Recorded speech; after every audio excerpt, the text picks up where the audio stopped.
जब ये प्रारूप यादी सामने आई है, इसमें से घोटाला सामने आया है कि संवैधानिक प्रोविजन जो है 74वीं घटना दुरुस्ती के अनुसार 243ZA/2 के तहत अगर किसी भी प्रभाग की रचना की जा रही है किसी मनपा की, तो उसके लिए 3 शर्तें होती है।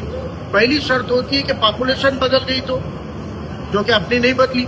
दूसरी शर्त होती है कि अगर महानगर पालिका के हद में कोई गांव या नगर परिषद समावेश होती है, महानगर पालिका की सीमा और हद अगर बढ़ती है या कम होती है, तो ही प्रभाग की रचना की जानी चाहिए।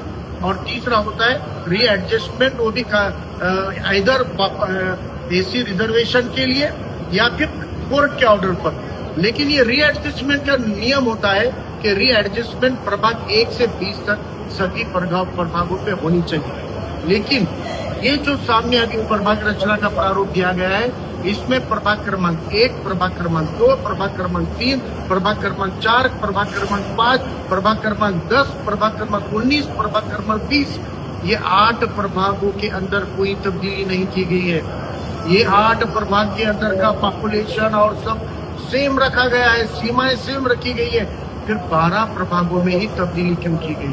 क्योंकि रीएडजस्टमेंट का क्राइटेरिया 1 से 20 पूरे प्रभागों को बदलने का होता है। लेकिन ये साफ हो रहा है कि इन्होंने 8 प्रभाग छोड़कर 12 प्रभागों में तोड़फोड़ की है, वो भी एक विशेष पार्टी को फायदा पहुंचाने के लिए और विशेष राजनीतिक हस्तक्षेप के जरिए ये हुई है। हमने यहाँ पर माननीय जिलाधिकारी साहब जो यहाँ पे सुनवाई के लिए थे, उनको और आयुक्त साहब को कहा है कि आपकी प्रभाग रचना करने की जो समिति थी, उस समिति में प्राइम रिस्पॉन्सिबल कलेक्टर और कमिश्नर को छोड़ दें, तो वर्किंग जो एक्शन मोड में जो कमेटी थी उसके प्रतिनिधि के तौर पर अतिरिक्त आयुक्त गिरीश कदम इनकी इंक्वायरी की जाए, इनके 4 महीने के कॉल रिकॉर्ड निकाले जाए, इनके घर का और ऑफिस का सीसीटीवी का फुटेज निकाला जाए। और इसके हमने आज ओरल कंप्लेंट दिए, कल राइटिंग में अलग से कंप्लेंट हम दे रहे हैं कि इनका इन 4 महीनों में किन लोगों से संवाद रहा, किन लोगों के कॉल आए, किन लोगों की सीसीटीवी फुटेज में इनके पास आते जाते नजर आ रहे हैं, क्योंकि किन राजनीतिक दल और किन नेताओं को फायदा पहुंचाने के लिए उन्होंने ये भेदभाव किया है, ये पार्सलिटी की है। ये सबसे पहला आक्षेप आज हमने राइटिंग में भी और ओरल भी यहाँ पर दिया हुआ है।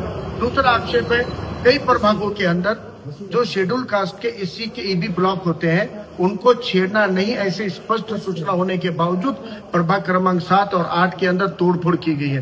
प्रभाग क्रमांक 15 के अंदर एक बड़ी 10,000 से ज्यादा पॉपुलेशन को बाहर फेंक दिया जाता है 15 से 14 में, और 14 की 15 में 11,000 लाई जाती है। अगर प्रभाग 15 में से तुम 14 में डाल रहे हो तो 16-17 की लाओ ना, फिर 14 में की ही आप शिफ्ट कर रहे हो 15 में, और फिर 15 में की 14 में वापस भेज रहे हो। यानी ये घोटाला ये किसी स्पेसिफिक समूह और वोटर के वोट बैंक को ध्यान में रखकर किया गया है। यही काम प्रभाग 7 और 8 में हुआ है। प्रभाग क्रमांक 7 के अंदर जहां साइजेबल शेड्यूल कास्ट वोट है, जहां साइजेबल शेड्यूल कास्ट प्रतिनिधि चुन के आता है, वहां पर और 2,000 वोटों का इजाफा किया गया। और प्रभाग 8 जहां पर शेड्यूल कास्ट की तादाद 6,000 से 8,000 के करीब थी, उसको 5,900 तक लाया गया, यानी 2,000 का ब्लॉक फोड़कर 12 में डाला गया। ये इस तरीके का नियोजन किया गया है कि शेड्यूल कास्ट का प्रतिनिधि तो 7 में तो आए, लेकिन 8 में चुनकर नहीं आना चाहिए।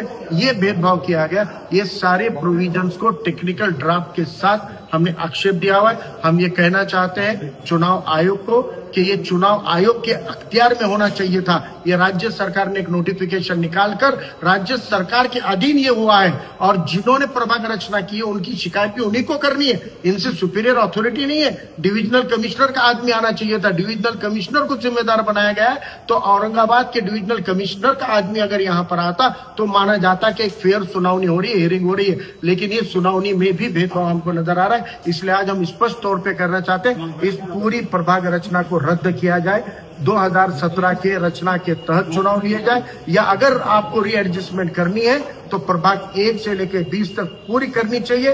पूरे के पूरे 20 प्रभागों की रीएडजस्टमेंट होनी चाहिए, और शेड्यूल कास्ट शेड्यूल ट्राइब के वोटों को बरकरार रखते हुए माइनॉरिटी का रिप्रेजेंटेशन कम करने की साजिश जो 12 के अंदर चेंज करके की गई, इस साजिश को नाकाम किया जाए। नहीं तो आज हमने टेक्निकल कानूनन आक्षेप तो डाला है, लेकिन जरूरत पड़ती है तो कल रास्तों पे उतरकर जिला प्रशासन का घेराव करने का काम भी वंचित बहुजन आघाड़ी यकीनन करेगी। ठीक, शुक्रिया।